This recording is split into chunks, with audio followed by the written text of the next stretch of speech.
Doctor কাজী ইরতেজা হাসান দৈনিক ভোরের পাতা ও দ্য ডেইলি পিপলস টাইমের সম্পাদক ও প্রকাশক, একই সঙ্গে এফবিসিসিআইয়ের পরিচালকও তিনি। বাংলাদেশ আওয়ামী লীগের কেন্দ্রীয় শিল্প ও বাণিজ্য বিষয়ক উপকমিটির সদস্য কাজী ইরতেজা।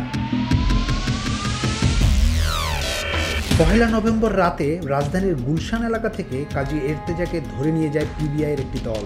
সাতক্ষীরা জেলা আওয়ামী লীগের সহসভাপতি ইরতেজার বিরুদ্ধে অভিযোগ উঠেছে জালিয়াতি ও প্রতারণা। জানা গেছে, আসিয়ানের সঙ্গে বেসরকারি বিশ্ববিদ্যালয় নর্দার্ন ইউনিভার্সিটির জমি নিয়ে বিরোধ।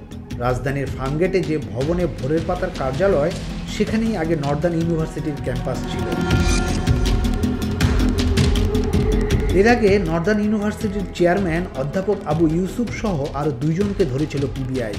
তাদের জিজ্ঞাসাবাদের ভিত্তিতে এবং তদন্তে পাওয়া তথ্যের ভিত্তিতে কাজী ইরতেজাকে ধরা হয়েছে বলে জানিয়েছে পুলিশ। এজাহার সূত্রে জানা যায়, চলতি বছরের 10 জানুয়ারি রাজধানীর খিলক্ষেত থানায় অভিযোগ দায়ের করেন আসিয়ান গ্রুপের চেয়ারম্যান নজরুল ইসলামের ভাই শফিকুল ইসলাম ভূঁইয়া। আসামিদের মধ্যে আছেন অধ্যাপক আবু ইউসুফ আবদুল্লাহ, রিয়াজুল আলম ও সেলিম মুন্সি। তদন্তের এক পর্যায়ে কাজী ইরতেজার নাম আসে। এজাহারে বাদী অভিযোগ করেন, 2005 সাল থেকে রিয়েল এস্টেটের ব্যবসা করেন তিনি।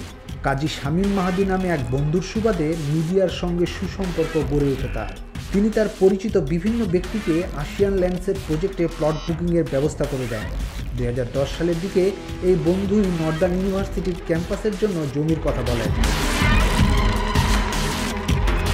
2013 সালের দিকে আবু ইউসুফ সহ বেশ কয়েকজন দক্ষিণখান এলাকার সাইট ভিজিট করে। পরে দক্ষিণখানের একটি জমি পছন্দ হয় তাদের। আলাপ আলোচনা শেষে জায়গার দাম 50 কোটি টাকা নির্ধারণ হয়। পরে ওই একই বছর একটি নন জুডিশিয়াল স্ট্যাম্পে এই বিষয়ে একটি চুক্তি সম্পাদিত হয়।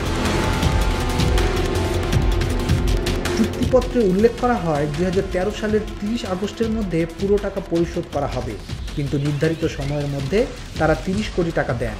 অবশিষ্ট 20 কোটি বাকি রাখেন। এই টাকাও খুব অল্প সময়ের মধ্যে দেওয়ার কথা থাকলেও কালক্ষেপণ করতে থাকেন তারা।